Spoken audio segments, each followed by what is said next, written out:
už prichádzajú legendy. Večer tanečných hviezd bol koncipovaný nielen zo súčasných finalistov a medailistov v tanečnom športe, ale pozdraviť jubilujúcu organizáciu prišli aj legendy minulosti.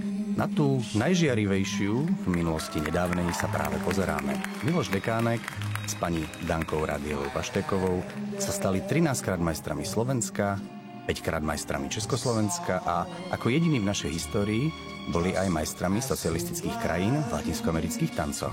Toto je ich kombinácia valsu a mexických tancov.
Na Slovensku za 55 rokov vyrástlo veľa šampiónov. Len zo pár z nich sa však môže popíšiť výsledkami Európy.